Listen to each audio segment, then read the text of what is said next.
आप देख रहे हैं इंडिया टाउन न्यूज, भारत की बात।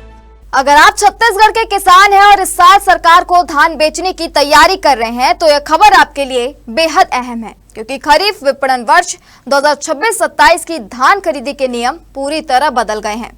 अब राज्य सरकार के पोर्टल पर अलग से पंजीयन नहीं होगा।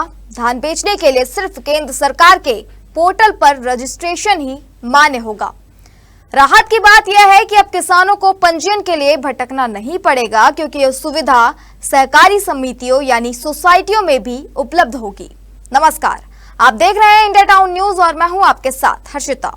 आखिर क्या है ये नए नियम, किन किसानों को कराना होगा पंजीयन और क्यों जरूरी है, देखिए हमारे इस खास रिपोर्ट में। छत्तीसगढ़ में खरीफ विपणन वर्ष 2026-27 की धान खरीदी के लिए राज्य सरकार ने बड़ा बदलाव किया है।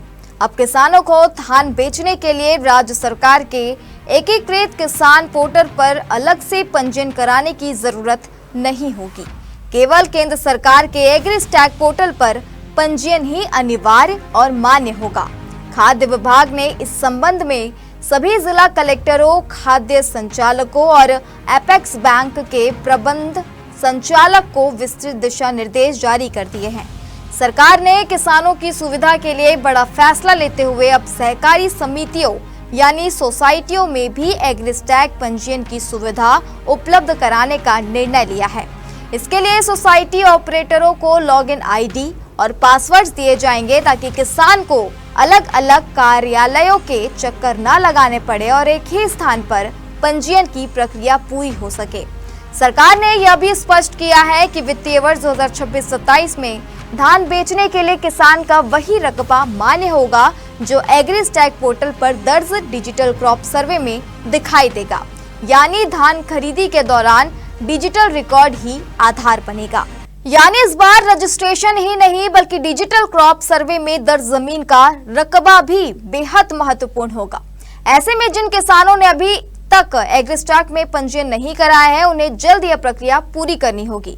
आखिर किन किसानों के लिए रजिस्ट्रेशन जरूरी है, इसकी आखिरी तारीख क्या है, आइए जानते हैं। जिन किसानों ने पिछले सीजन में धान नहीं बेचा था और जिनके पास अभी तक एग्रीस्टैक फार्मर आईडी और किसान कोड नहीं है, उन्हें सबसे पहले एग्रीस्टैक पोर्टल पर पंजीयन कराना होगा। इसके बाद संबंधित समिति या उपार्जन केंद्र में जाकर अपनी जमीन के खसरे का विवरण, बैंक खाते की जानकारी और नॉमिनी का विवरण ऑनलाइन सोसाइटी मॉड्यूल में दर्ज कराना होगा। यह पूरी प्रक्रिया संबंधित समिति द्वारा ऑनलाइन पूरी की जाएगी। प्रदेश में करीब 28 लाख से अधिक किसान पहले ही एग्रीस्टैक पोर्टल पर पंजीकृत हो चुके हैं। हालांकि अब भी लाखों किसान ऐसे हैं जिन्होंने अभी तक पंजीयन नहीं कराया है। ऐसे किसानों के लिए 31 अक्टूबर तक रजिस्ट्रेशन कराने का समय निर्धारित किया गया है। दरअसल एग्रीस्टैक केंद्र सरकार की डिजिटल कृषि पहल है, जिसके तहत किसानों का एकीकृत डिजिटल डेटाबेस तैयार किया जा रहा है। इसमें किसान की पहचान, भूमि रिकॉर्ड, फसल और अन्य कृषि संबंधी जानकारी एक ही डिजिटल प्लेटफॉर्म पर उपलब्ध रहती है। इसका उद्देश्य सरकारी योजनाओं का लाभ सीधे पात्र किसानों तक पहुंचाना, कृषि सेवाओं को अधिक पारदर्शी बनाना और भविष्य में किसानों को डिजिटल सेवाएं आसानी से उपलब्ध कराना है।